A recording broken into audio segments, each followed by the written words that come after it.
Hi, this is Akash. Sayantan here, and this is Fans or Fanatics.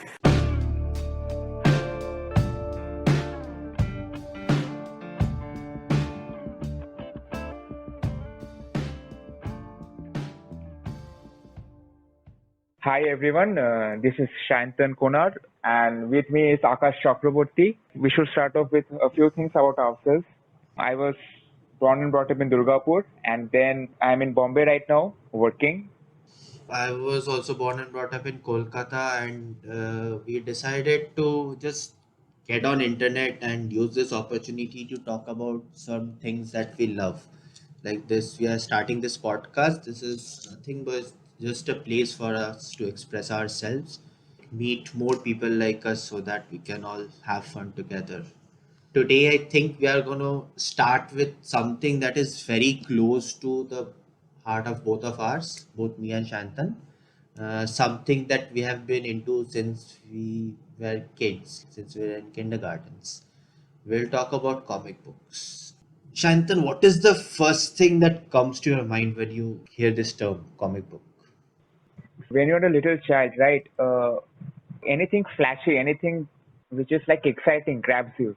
We used to have action movies, we used to watch cartoons, but like the first time I got my hand on a comic book, what comic books like mean to me are the cheapest form of entertainment. Like it's a small bit-sized book which you can just open and you get transported to another world. Like you have action, you have storytelling, you have like great dramatic scenes, people fighting each other. Yeah, so that comic books are very much close to my childhood, and that's a perfect encapsulation of all the movies which I loved as a child, all the cartoons which I watched, just the vibrancy of it, the colorful world they took us into. So that's what comic books meant to me. Yeah, to me, the first thing that comes to my mind when I hear this term comic book is simply superheroes. When you were a kid, the idea of seeing someone in front of your eyes who has tremendous power which are beyond our human limits, and the concept of good and bad, we were never introduced to this concept in the form of some moral science textbook or something. We learned the concept of good versus evil, and that it is good to be good, it pays off to be good, and there are people around who protects that is good, and if you do something bad, you will be punished. The introduction to this concept of good and evil, right and wrong, the moral principles that as a human being you should aspire to be, I think this was introduced to me in the form of comic books. And superheroes are certain things that you grow up to admire. When you are a kid, you look at Superman in awe, in amazement. Like there's a man who can fly, there's a man who can deflect bullets with his bare hands and lift up cars and throw it at people. So I think that is the first thing that comes to my mind. Superhero, something that is bigger than life itself, that is bigger than what we are. How did you get into comic books? Like, what is your first memory of reading a comic book? My father was very much interested in Tintin. I think in mainly Bengali families, the last generation was of our fathers and even our grandparents were very much enamored with European comic books like Tintin. So it was, I think, one of the first Indian languages Tintin was translated to was in Bengali. So Tintin was there, of course, and that used to be like a birthday gift. And then I remembered my uncle back in Kolkata. So he had a huge collection of Indrajal comics. So Indrajal comics were comics which were released by the Times of India group, and they had comics of Phantom, Mandrake, Flash Gordon, the pulp heroes of those times, and the comics were in Bengali, of course. And he used to have a huge collection of those. And I remember whenever I used to go to Kolkata, I used to go to my grandparents' home. I used to just open the books and go through them. Like I used to get lost in them. So the earliest memories, like vacation, holiday, like going to Kolkata was like vacation, and reading that comic book was the earliest memories of fun which I had. So I think Tintin and that, and later, as you know, Gotham Comics was an Indian setup which brought DC and Marvel Comics, arguably the two biggest companies of the world. and they brought those comics. Suddenly, you have Spider-Man, Batman comics in your hands at a very affordable rate, if I may say, at 10 and 15 rupees. So that's how I started. I obviously started with Bengali comics because born and brought up in Kolkata, I was introduced to the concept of this graphical way of telling a story through comics by Narayan Devnath, who is a great Bengali. He used to write comics like Nonte Fonte, Batul Decret. I think any Bengali would have heard their name. And obviously I read Tintin, but Tintin used to be very expensive. I remember back then it used to cost like 70, 80 bucks for just one book. So that was very expensive, and that was like a rare gift, like you get on special occasions. Otherwise you get something like Chacha Chaudhary or Tinkle. Like I remember whenever I used to travel via a train or a plane, at the airport or at the railway station, I used to buy a Tinkle. Whenever I used to go on a holiday with parents or wherever I used to go, I need to get a comics. I need to get a Tinkle, and I think Tinkle was one of the first introduction to English comics to me, because those characters were really funny to read and they were very Indian-esque in an essence, and they really catches your imagination as an Indian kid. So I think that was the first introduction to me towards this English comic world when I wasn't really old as such. And then I think the first DC or Marvel, that big comic that I read, was something that my dad bought from me from some local store. It was a comic called Krypto the Super Dog. It wasn't it. Krypto was, for those who doesn't know, Krypto is Superman's pet, who is a Kryptonian dog, and he all has all the powers of Superman as well. So that was my first introduction to comic book, DC or Marvel or those kind of things. And before that, I think you also used to watch DC animated shows on Cartoon Network, right? Batman the animated series and Justice League. And when I first saw them in a comic book, I was so amazed at the concept that okay, now I can read them whenever I want. I don't have to wait for like 5 o'clock to watch them on Cartoon Network, right? And they have so many adventures. It's not just like one adventure per day that you see for half an hour. You can read about so many adventures that they have, and that concept really amazed me, and that really drove me into this beautiful world of comic book in general. Cartoon Network and these channels of Pogo, Hangama, these were not there, and we only get this if we take cable connection. So even I think the concept of cable connection is concept to the younger guys right now. But I remember we had cable connection actually when I was growing up, even when I was in nursery or prep. But my TV could only take 10 channels. I don't know why. Only 10 channels we could have seen. And I remember Star Plus was one of them. And every day from 6, they used to have something called Fox Kids. So two half an hour shows. So we used to have RoboCop. That was my favorite show during that time. And then Teenage Mutant Ninja Turtles, that live action one. Those were something which I loved. And then I remember they started showing Spider-Man, and then Fantastic Four, Iron Man, and even Hulk was there. So that was my first brush with them. And then when Cartoon Network came in, when we took a different connection and we got like a huge number of channels, I think even you would agree, Batman the animated series was a huge one. It is something which I can still watch now, and like it is aged like a fine wine, if you may say. And so, and then Justice League animated series, and then the entire thing came around. And we always had the classical Hanna Barbera comics of course, the cartoons. True, true. And I think people today won't realize that excitement that you get like tuning into TV at a particular time in a particular channel to watch a particular show, right? Like today you can watch anything on the internet whenever you want. You can pause things whenever you feel like. But for us, when we were kids, it was like we have to study for like 4 or 5 hours a day, and then we will get a chance to watch TV for half an hour or 1 hour. And there were fixed shows at fixed timing, and if you missed those shows, there were no way you could rewatch them again because Yes, and the logistics of it, like I think that entire plan goes for a toss if there is a cricket match on that day. Like the TV True. is gone for that day, right? True. And of course, you're also like engaged in watching the match, but you also have that in mind. Ki, I wish ki it would have started or ended before 5 o'clock, maybe when Pokemon starts and gets on the TV. But yeah, my dad is not going to leave the TV, and neither am I. By the way, India is batting, but so you had to have the serious time commitments, and like the power gets off that day. Oh my God, I don't know. I And missed that part of the story forever, I think. Like having the control of your remote, especially if you are born in a household with more kids, like you are born with siblings or cousins, the control of that remote is a huge. I have two cousins. We grew up together, and we literally used to fight for the remotes. Somebody would watch Hannah Montana, and I would watch Power Ranger. Maybe there needs to be some adult who need to come and supervise us and like say, okay, so you get to watch from 5 to 5:30. After that, you have to hand over the remote to your sister, and she gets to decide what you watch from 5:30 to 6. So those were the things that I don't think nowadays two kids, two mobile phones solved.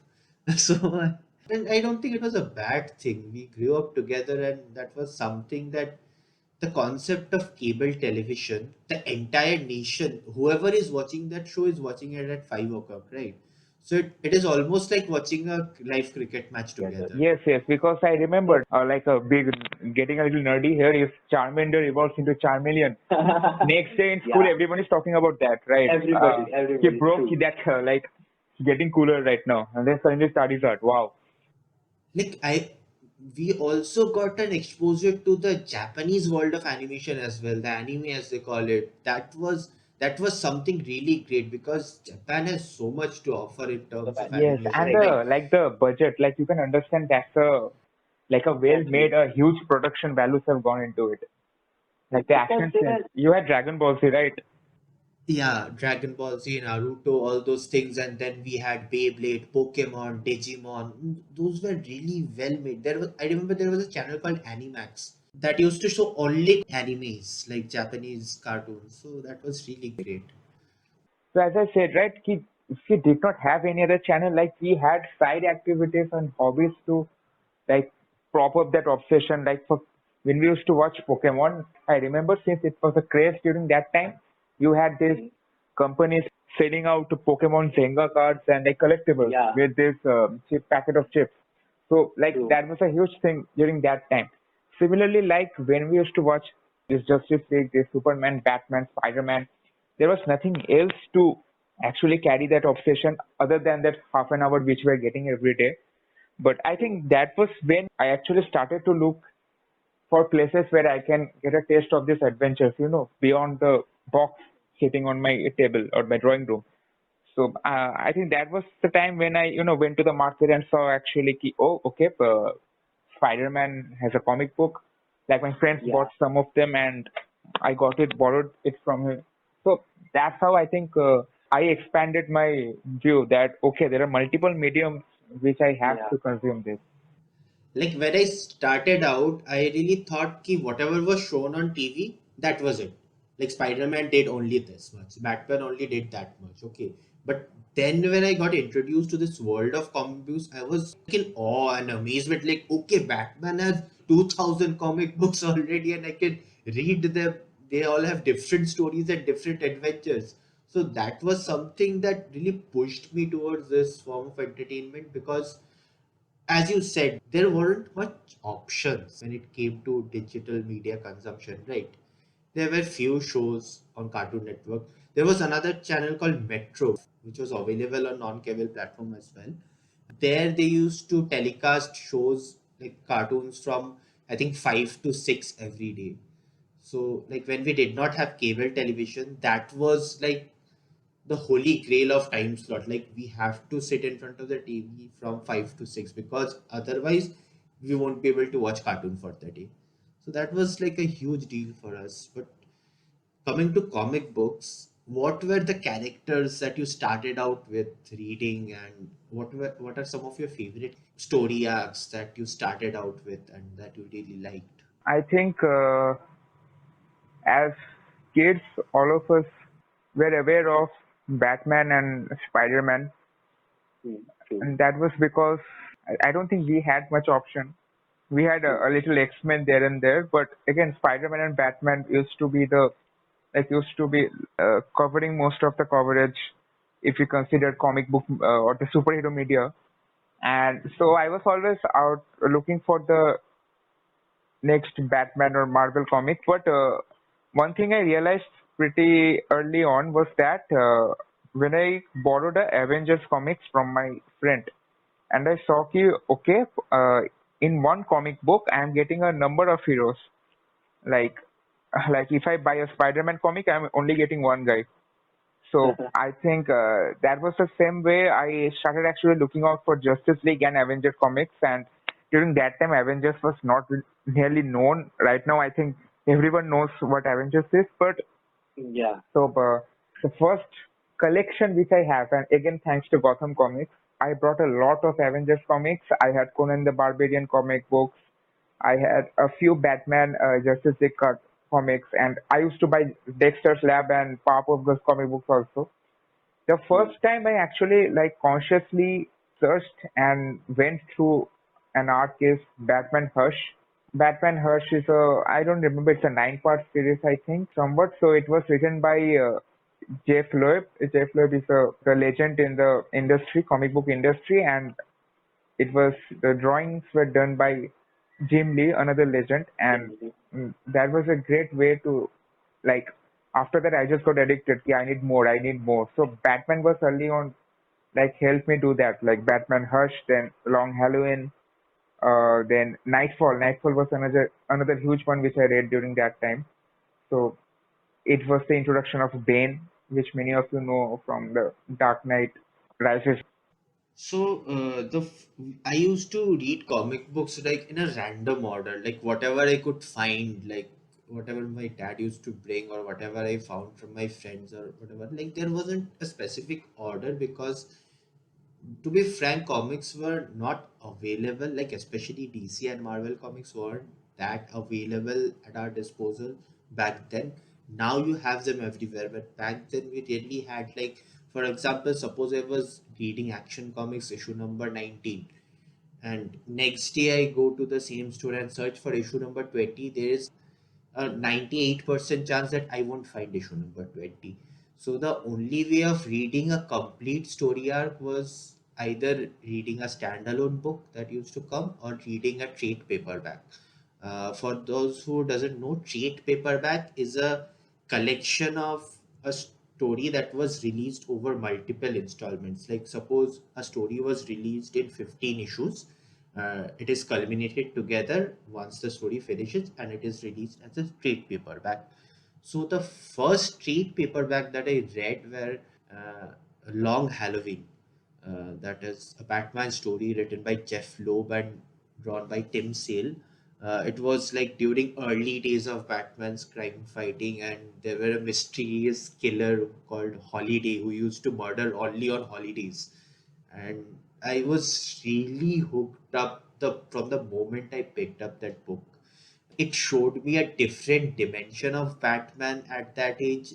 He was a detective. It was a mystery novel more than a action-packed comic book.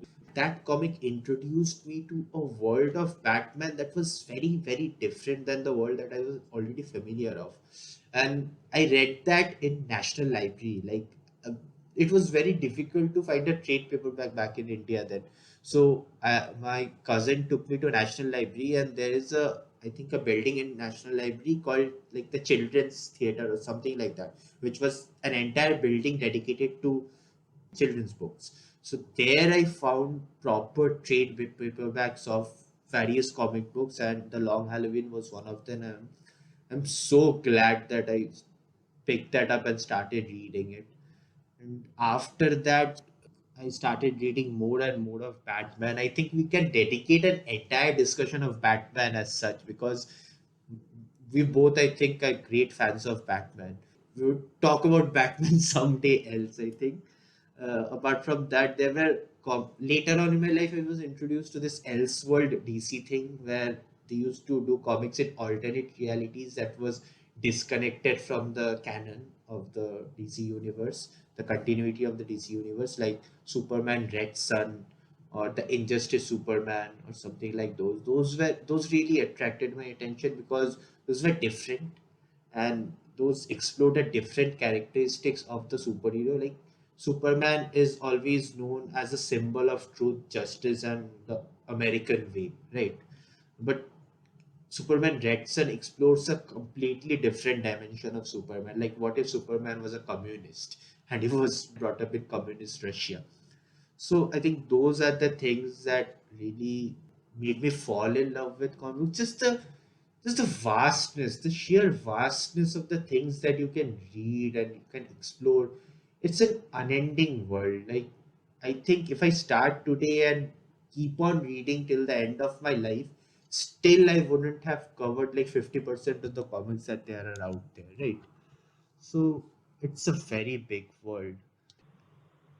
Now, what were the some of the story arcs or events in comic books that you really liked reading later on in your life? Again, as I said, as I started with Batman Hush, that is something which I can go back to again and again. That was such a that was like a Hollywood movie which you can read through. So again, if I go back to the classics like Watchmen, V for Vendetta by the great Alan Moore, of course, those are some great comic book arcs, which those are always in my read pile, if you may say. Like whenever I feel down, whenever I feel like I need to go back to like I want to read or something, so I always have them to give me company. So later on, when I started exploring the world of comic books, I started reading, as you said, Watchman, V for Vendetta. Recently, I started reading Sandman by Neil Gaiman, which is like one of the Again, it best is comics ever interesting, right? written. Like we all started with normal superhero comics like DC, Marvel. Like what actually pushed you to read Watchmen or V for Vendetta or Sandman, for example? True, true. Like comic book evolved over time, I think, in a very like amazing way, as you can say. Like it was a reflection of the time that it was in. Like I think the first major thing that happened in comic books that changed the dimension of comic book was the introduction of Superman in 1938, right? Before that, you had comic books which were essentially a collection of small comic strips already published in newspapers or magazines. Those used to be culminated into one, and they were published by different publication houses. After that, you had like King Comics, where you had characters like Phantom, Mandrake, and Flash Gordon, and all those things. But Superman was the first superhero.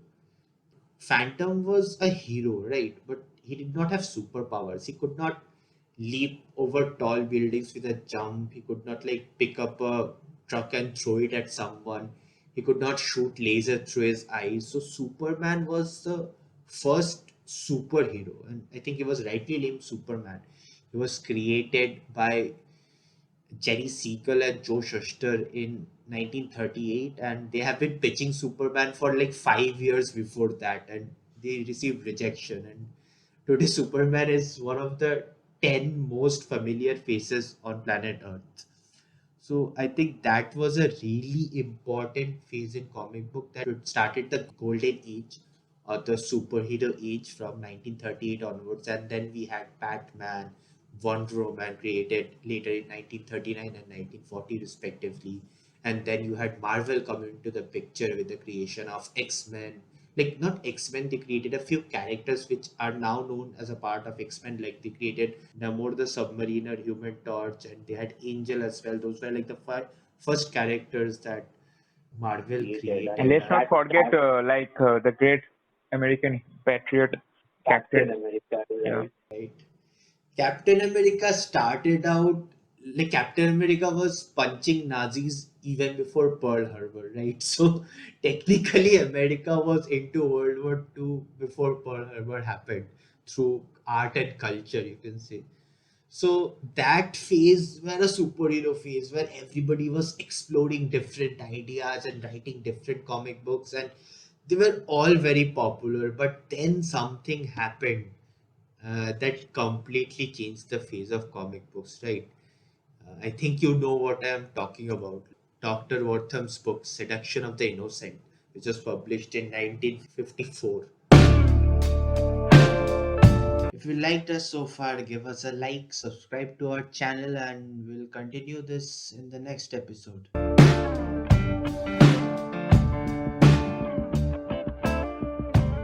Thanks for tuning into Fans or Fanatics.